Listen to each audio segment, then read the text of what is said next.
One thing that Biden is trying to angle himself properly on is his treatment of the Anita Hill, Clarence Thomas hearings. And he was on The View discussing that.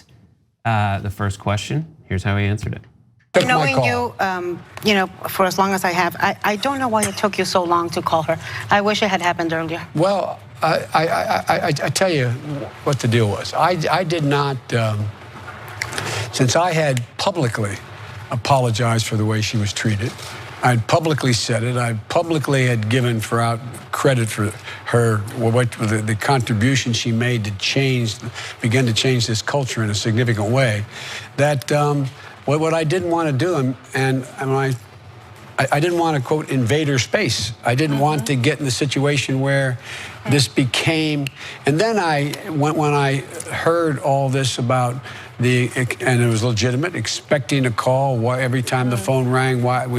And so I spoke to some leading women advocates in this area someone knew her, and I said, could you see whether she'd take my call? Yeah. And I was grateful she took my call. She wasn't.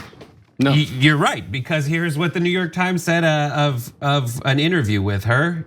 This is Anita Hill's own words, saying, I cannot be satisfied by simply saying, I'm sorry for what happened to you.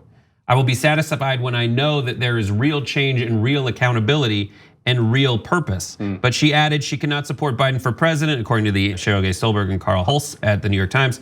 She cannot support Biden for president until he takes full responsibility for his conduct, including his failure to call as corroborating witnesses other women who were willing to testify before the Judiciary Committee. Now you might think the women of The View didn't press him on this, but guess who's on The View? Joy Behar. So she asked this exact question. Yes. I think what she wants you to say is, I'm sorry for the way I treated you, not for the way you were treated. I think that might be closer.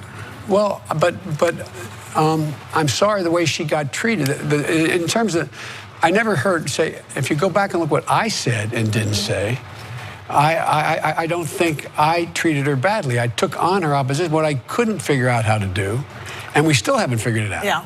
How do you stop people from asking inflammatory questions? How do you stop these character assassinations outside? There was a full-blown attack on her in order to try to get the defense, quote unquote, for Clarence Thomas. And no woman or any victim of harassment should ever be put through that circumstance. She's not a victim, she's a survivor. And I think that that's what I'm talking about. This, I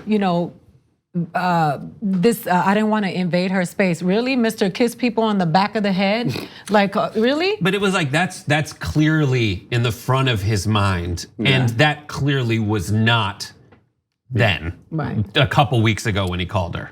Right? Yeah, I mean, and it's interesting to see like what he says. Like, if you look at what I said, and if you look at what I said to her, like it wasn't that bad. I mean, and then he laments the fact that she was hung out to dry, that there was a character assassination of her outside of the hearings and stuff like that. Maybe there wouldn't have been such a bad character assassination had other women who were sexually harassed by Clarence Thomas been allowed to testify in front of that committee, which Joe Biden blocked. He blocked it. And if you go, a Democrat confirming a Republican judge. Yeah. I mean, think about it today, like it's unimaginable. He blocked it. If you go back and watch the videos, which you should, we're gonna put in the description an episode of No Filter where Anna goes through all that and plays that exact clip. So you can go ahead and do that. And then otherwise, if you're watching the live feed, go and find Anna's Joe Biden video. Here's more from Anita Hill, who said, the focus of an apology to me is one thing, but there needs to be an apology to other witnesses and there needs to be an apology to the American public because we know now how deeply disappointed Americans around the country were about what they saw. And not just women, there are women and men now who have just really lost confidence in our government to respond to the problem of gender violence. It's the whole Anita thing to Hill it's just remarkable to go back. I mean, David Brock, who is one of Hillary Clinton's top political operators, famously called Anita Hill at the time a little bit nutty and a little bit slutty. And you know what?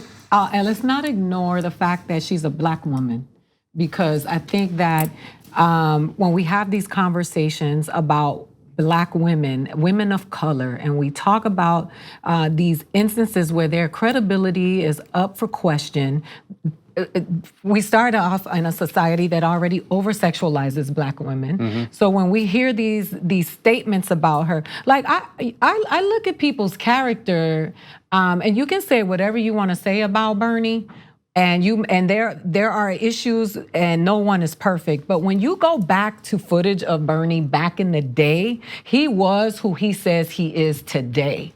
So when I hear people's character that changes with the times, for what I understand, your character is what it is. What changes is your perspective and maybe your views on things, but character is something that is embedded in your fiber. So to tell me that now, and he's such a politician, he will not take ownership. No. I would have respected him more if he would have used I at some point and said, I messed up. I was wrong here. I apologize. I could have done this. There are so many excuses and reasons you could have given for not meeting the mark at that moment. But that he kept pushing the blame. That's what he's going to do when he's in office. He's going to keep pushing the blame. He's not going to be accountable. Just one little note to that. Anna also did an episode where she goes back and looks at all Bernie's statements over the years. So we'll also put that in the description. On the go? Don't worry, we got you covered. You can still listen to TYT at our new podcast network. Find us on Apple Podcasts, the Google Play Store, or at tyt.com/podcast.